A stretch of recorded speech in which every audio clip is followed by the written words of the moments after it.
Boa tarde, bom dia, boa noite. Pronto, tá de boa assim? Tá tranquilo? Tá? Vendo a iluminação, beleza? Senhoras e senhores, bom dia, boa tarde, boa noite, boa madrugada. Tô um pouquinho rouco, mas vamos seguindo adiante. Essa aula é direcionada para os alunos do sexto ano do Colégio Alfenísia Freire. A disciplina é Artes, tá? E aí a gente vai dar continuidade ao assunto do capítulo 3 que a gente começou na aula passada, falando sobre a relação entre a roupa e a arte. Então a gente segue naquela sequência, como a gente sempre faz, livro didático em mãos. A gente trabalhou com as páginas 60 até 62, então hoje a gente começa a partir da página 63, página 63. E como é que a gente começa? O que é que a gente começa falando? Então, nas imagens mostradas nessa página 63, é possível ver a riqueza de detalhes dos trajes usados pelos cangaceiros do sertão nordestino. Quem foram os cangaceiros? Quem são os cangaceiros? Aí tem, logo do ladinho aí falando, homens fortemente armados que percorriam o sertão nordestino em grupos no início do século XX, saqueando cidades e participando de outros crimes. De origem pobre, eram vistos pela população da região ora como heróis, ora como bandidos. E por que é que eles acabavam sendo vistos como heróis, às vezes como bandidos? Então, sabe meio aquela história do Robin Hood? Sabe, de roubar dos ricos para dar aos pobres? Parte dos cangaceiros acabavam fazendo mais ou menos isso. Então eles conseguiam dar uma certa segurança para a população de uma determinada região, só que eles poderiam também acabar sendo extremamente cruéis, né? Então eles viviam dessa relação de amor e ódio, digamos assim, com a população qual eles estavam ali vinculados. Talvez o mais famoso de todos tenha sido o Virgulino Ferreira da Silva, que é mais conhecido como Lampião. E aqui a gente tem o seguinte: na imagem menor, feita em 1936 por Benjamin Abraham, Virgulino Ferreira da Silva, conhecido também como Lampião, aparece manipulando uma máquina de costura. Opa! Veja lá, o cara com a ideia de cangaço, de cangaceiro mesmo, daqueles homens bem brutos, ele estava lá manipulando uma máquina de costura. Ele estava costurando. Tipo, mas costura é coisa de mulher, não sei o quê. Pô, Lampião, um dos caras mais brabo que a gente tem conhecimento toda a história do nosso país, ele costurava as próprias roupas. Pô, ó, que massa. Vocês sabem costurar aí? Fazer um... Eu, de vez em quando, pego a agulha, a linha, faço uns remendos, aqueles buracos que tem debaixo da camisa, né? Aí faz aqueles remendos, não dá pra dizer que eu sou tipo um lampião, com a máquina de costura, tudo certinho, tudo bonitinho, mas dá pra ajeitar uma coisinha ou outra, de vez em quando. Então, homens também podem, tranquilamente, manipular máquinas de costura, podem costurar. Sabe aquela novela, tem uma novela que tá passando agora, Flor do Caribe, que tem um rapaz que ele faz as roupas lá com a avó, com a mãe, não sei quem exatamente, e que ele tem vergonha de que as pessoas saibam que ele, enquanto homem, tá lá costurando, né? Ele é quem faz as rendas. Então, essa ideia do machismo que a gente encontra tanto dentro da nossa sociedade, às vezes impede que pessoas talentosas, como é o caso dele, assim, se mostrem mais abertamente, porque se diz que a renda é um trabalho feminino. Então, não. Você tendo capacidade, você tendo conhecimento, você tendo habilidade para poder trabalhar com renda, por que é que não faz? Por que é que não assume isso? Não é verdade? Então, o Lampião, com toda aquela brabeza, com toda aquela macheza dele, ele costurava as suas próprias roupas, tranquilamente. Muita gente dentro do cangaço fazia o mesmo. Homens costuravam, e costuravam o couro, então, que é um tecido mais pesado, né? Mais difícil de você manipular. Mesmo assim, essa galera jogava duro, tudo direitinho. A maioria dos cangaceiros do bando liderado por Lampião costurava e bordava as próprias roupas, feitas de couro. Com a permissão de mulheres no bando somente a partir de 1930, os cangaceiros adotaram novas técnicas, como a de aplicar recortes de couro branco em chapéus, bolsas, peitorais e cinturões. Os bordados variavam de um para outro integrante do grupo, sinalizando o poder de cada um deles. Esses bordados, como a gente tem aí na própria imagem, o chapéu de cangaceiro, né, com esses bordados de moedas e esse couro branco também. Muitas vezes isso acabava demonstrando uma ideia de poder, né, de hierarquia. Quem é que poderia utilizar um chapéu, por exemplo, com determinado tipo de bordado? Era somente o líder do bando, ou então era somente aquela pessoa que estava mais estava mais próximo de Lampião, para poder fazer essa diferenciação, dentro de que às vezes eles precisavam negociar, digamos assim, com o pessoal da própria comunidade ali, e aí vocês sabiam com quem negociar diretamente. Se não podia ser com o Lampião, poderia ser com uma pessoa que estava logo abaixo dele, quase na mesma hierarquia, próxima à hierarquia dele, e você sabia quem era, dentro daquele bando, a pessoa que tinha uma hierarquia superior aos outros, através desses bordados, através da roupa que ele tinha. Né? Então fazia essa diferenciação. Essa indumentária, essas roupas, olha o que a gente já falou sobre indumentária na aula passada também. A arte relacionada ao vestuário, coisa e tal. Essa indumentária criada pelos cangaceiros acabou se tornando icônica, se tornou um ícone, como se fosse um cartão de visitas, né? Aquela coisa de você chegar e mostrar para o povo quem são eles. Né? Então, isso acabou se tornando icônica, de sua presença, e posteriormente acabou ganhando, claro, diversas interpretações dentro da cultura popular.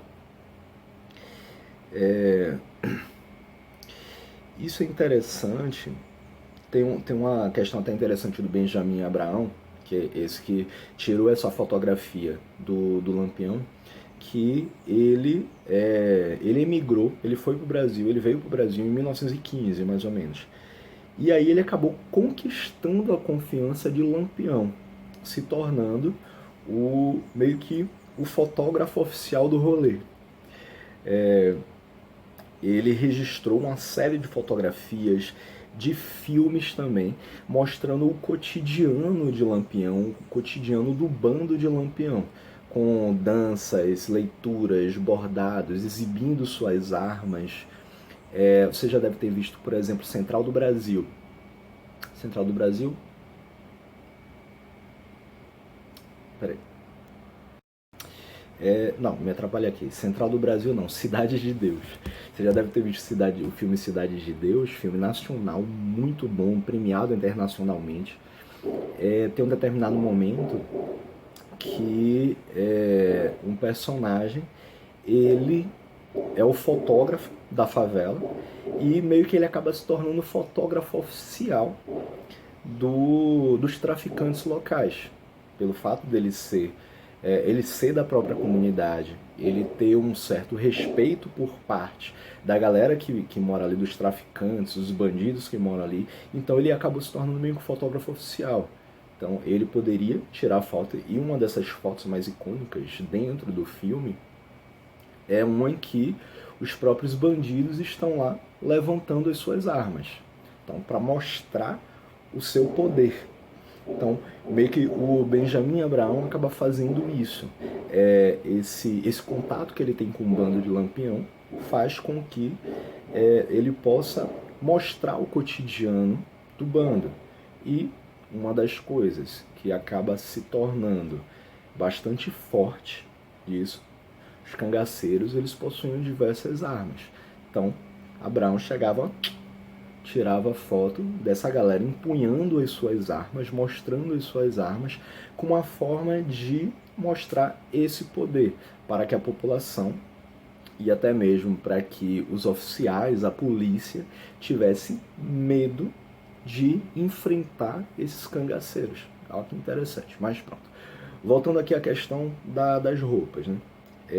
Quando a gente fala assim, com a permissão da entrada de mulheres do bando, acabou fazendo com que os cangaceiros adotarem novas técnicas, foi porque muitas dessas mulheres elas já tinham esse costume também do bordado, e não que elas fossem passar a fazer essas roupas dentro do bando, mas sim ensinando os homens determinadas técnicas. Os homens continuavam fazendo, porque até um determinado momento não poderia entrar mulheres no bando, tá? Por conta de violência e coisa e tal. Mas chegou um determinado momento que as mulheres passaram a entrar, mas os homens continuavam bordando, na maioria das vezes, as suas próprias roupas. E essas mulheres que tinham conhecimento maior a respeito do bordado ensinavam aos homens, a eles, produzirem suas próprias roupas e fazer os próprios bordados, só que dessa vez com novas técnicas. Essas técnicas elas poderiam ser aplicadas, e aí em chapéu, bolsa, peitoral, cinturão, eles andavam bastante com essas roupas de couro, até mesmo porque roupa de couro, apesar de ter uma ideia de ser um pouco mais pesada, e ela é realmente mais pesada, às vezes os caras carregavam 30 quilos só de roupa no corpo, mas em compensação era uma forma deles conseguirem se proteger contra o frio e contra o calor. Pô, mas professor, como assim? Frio no sertão? Frio no cangaço? Para quem conhece interior, bem, eu sei que muitos de vocês conhecem, sabe que durante o dia é aquele sol a pino na cabeça do povo, né? E aí, o que é que o couro ajudava a fazer? Manter a temperatura corporal. Então, o sol batia no couro. Por que é que os animais eles têm esse couro mais pesado? Justamente essa técnica que os cangaceiros acabaram levando para eles. Por quê? A incidência dos raios solares, o calor, meio que batia naquele couro e não passava para o corpo que estava debaixo dessas roupas todas. E à noite acontecia justamente o contrário. A temperatura corporal, como o couro impede essa passagem para o ambiente, né, essa troca de temperatura com o ambiente, eles conseguiam manter o corpo deles aquecidos a partir dessas roupas de couro. Então, durante o dia, com o sol forte, eles conseguiam regular essa temperatura para que o calor não fosse muito forte para o corpo deles, e à noite, por conta do frio que chegava, que era muito forte também, às vezes, digamos, você pegava uma temperatura de 40 graus durante o dia, chegava à noite e caía para 15 graus. E aí essa galera não perdia o calor do corpo por conta dessas roupas de couro que eles utilizavam. Que massa, né? Além de decorar seus trajes com bordados, os cangaceiros usavam lenços floridos e outros adereços também para se enfeitar, como moedas costuradas nas roupas e anéis. Professor, como é que você costura a moeda? Sim, você vai fazer um furo, né? Você consegue fazer furo em moeda e tal. Não é difícil de se fazer, não. Mas também não é tão fácil assim, né? Enfim. E aí, claro, tem duas perguntinhas aqui básicas. Bom, você acredita que mesmo pessoas violentas como os cangaceiros têm desejo de arte? Homens e mulheres têm o mesmo potencial para bordar e costurar? Essa é uma pergunta bem interessante, né? Homens e mulheres têm o mesmo potencial para bordar e costurar? Claro que sim. Basta, meu dedo tá feio, basta você aprender. É como se pudesse dizer, homens e mulheres têm a mesma capacidade para poder dançar balé? Tem, basta o cara se interessar e fazer balé. Para jogar futebol, a gente tem Marta, aí, melhor jogadora do Brasil, uma das melhores jogadoras do mundo, que dá de 10-0 em muito jogadorzinho pereba dos times de Confiança, Bahia, Flamengo, Vasco, né? Essas coisas assim. Muito mais ter uma Marta no time do que ter um, sei lá, William Arão. Mas enfim. Aí na página 64 vai falar de Zuzu Angel, uma mulher maravilhosa também, que viveu durante o período da ditadura militar e sofreu por conta do assassinato do filho dela. Mas aqui, cultura popular brasileira e suas técnicas também são fonte de inspiração para estilistas da chamada alta costura. O que é alta costura? É considerada aquela costura mais estilizada, né? Digamos assim. Alta costura lida com as elites. É a produção de roupas voltadas para essa galera que é mais abastada, né? Que tem mais dinheiro na conta.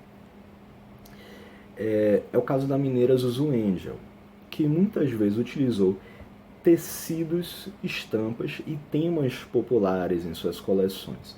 Quando a gente fala em tema popular, a gente fala realmente sobre tema dentro do nosso cotidiano, do dia a dia, né? Questões que estão... Por exemplo, a própria ideia de cangaço, a Zuzu Angel poderia muito bem chegar e pegar a ideia popular, a ideia da cultura popular do cangaço e transformar aquilo de uma forma meio gourmetizada, digamos assim. Você construir uma coleção, costurar uma coleção através desses temas populares, só que, claro, com a costura um pouco mais fina, com tecidos um pouco mais caros, não tão populares assim, como, por exemplo, o tecido de seda, que é um tecido mais caro de se trabalhar, mais fino, você precisa ter mais cuidado, então as roupas vão ser mais caras, mas pode-se ter temas populares, tranquilamente. Nessas peças da linha Candomblé, aqui o que tem na própria imagem, aqui da página 64, ela usou turbantes, rendas e objetos de prata que representam símbolos da religião afro-brasileira. Então aí você vê, o que é quando a gente fala sobre temas populares dentro dessas coleções, é justamente isso. É você pegar, representar os símbolos de determinada cultura. Então, agora tem essa questão, quem é que vai ter acesso a essas roupas? Geralmente é o pessoal que vai ter mais dinheiro, né? Não tem jeito. Em outras criações, ela utilizou renda renascença, feita no nordeste do país, e aplicou bordados de papagaios, borboletas e outros animais brasileiros. Os bordados, aqui não tem essa imagem não, mas esses bordados eles vão ser com imagens que representam essa ideia da natureza, da fauna brasileira, né?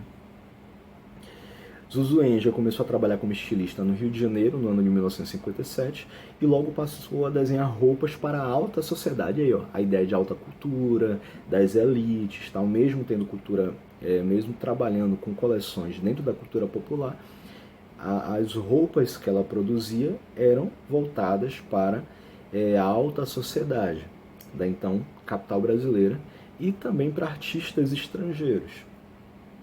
Suas criações estiveram em desfile nos Estados Unidos e à venda em lojas de departamentos internacionais. Tá? Então não vendia na Riachuelo, na Renner, aqui não, só nessas lojas de departamento lá nos Estados Unidos, na França, na Itália, na Inglaterra, na Europa em geral, né? Foi uma das primeiras estilistas brasileiras a produzir roupas prontas para serem vendidas nas lojas. Aqui no Brasil, claro, eram lojas um pouco mais da alta sociedade, né? Então, era vendida em loja, sim, mas ela costurava especificamente para as pessoas, sim, que ela produzia peças exclusivas para essas pessoas, mas ela tinha como se fosse uma espécie de ateliê. O que é o ateliê? É uma lojinha dela própria em que ela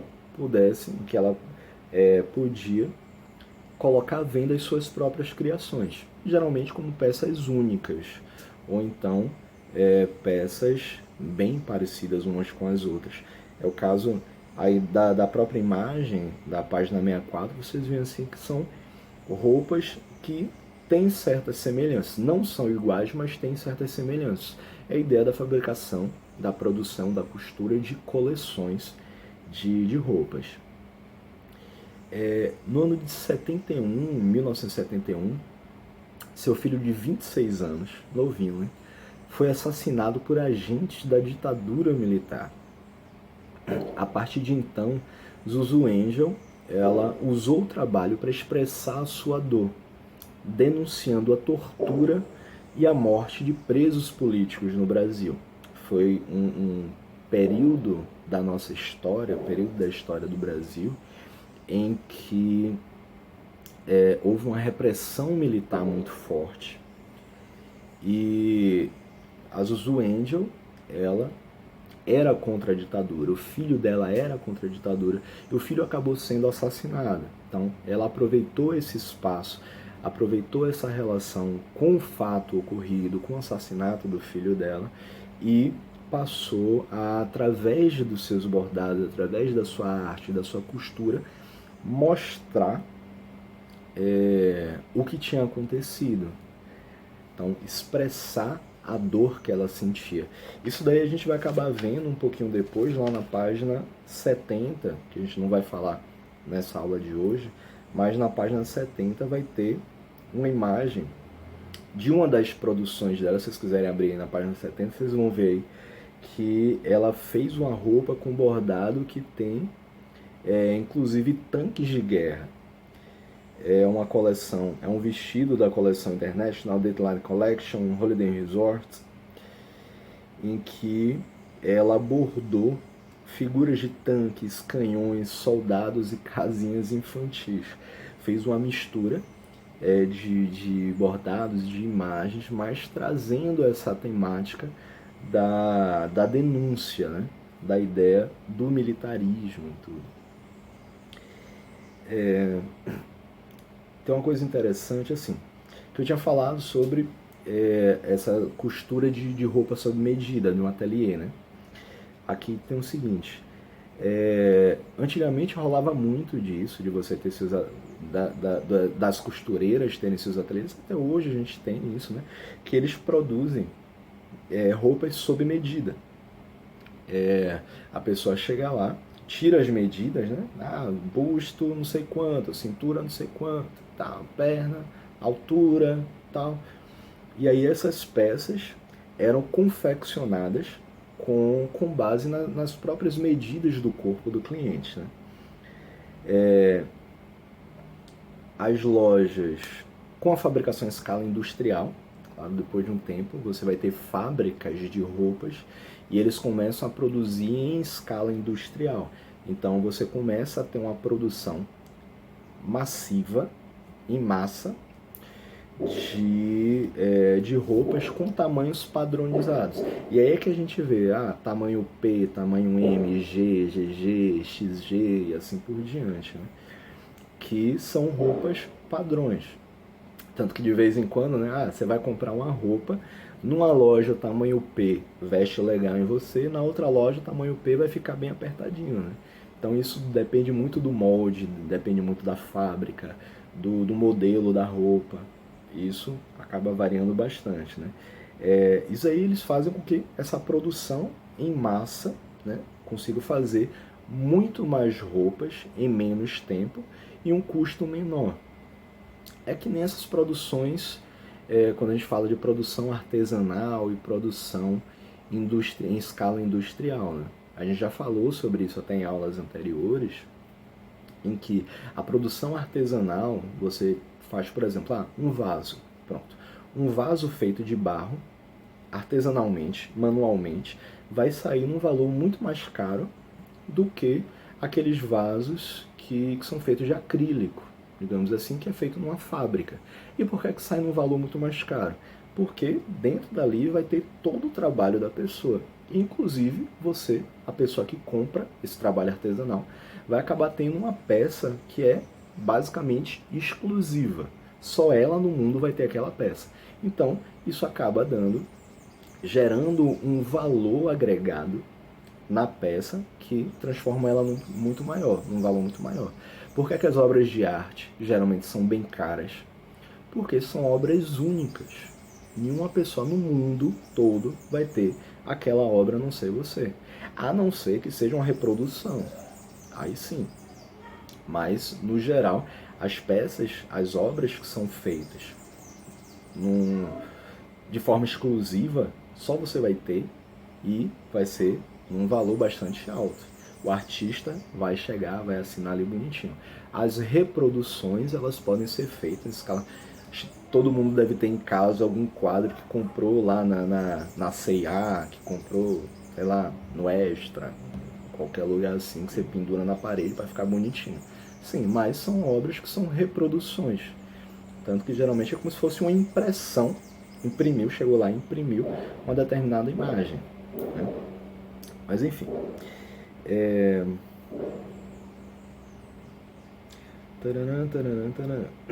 Zuzu Angel, ela vai se inspirar em diversos temas da cultura popular e do imaginário brasileiros, como os trajes das baianas afrodescendentes e dos cangaceiros, a fauna e a flora locais.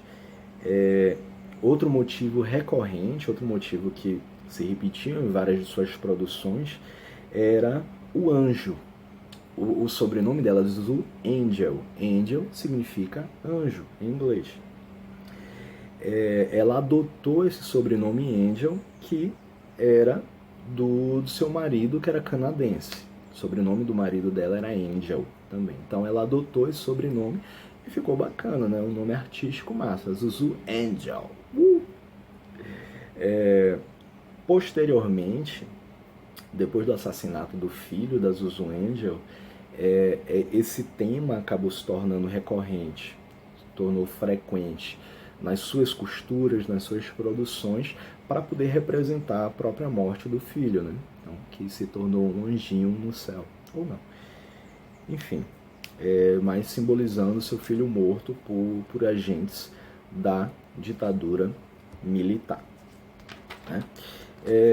Eu vou continuar na próxima aula falando do Arthur Bispo do Rosário, que foi um artista sergipano. Massa. E aí a gente vai falar um pouquinho sobre isso, falar sobre um filme bem bacana também, que não vai dizer exatamente sobre Arthur Bispo do Rosário, mas vai trazer uma ideia muito massa sobre a produção artística por pessoas que têm problemas mentais, né? Que são pessoas com condições mentais assim diferentes, vamos assim. Eu esqueci, esse não é o termo correto não, mas eu me corrijo na próxima aula, tá? Beleza? Valeu, galera. Tchau.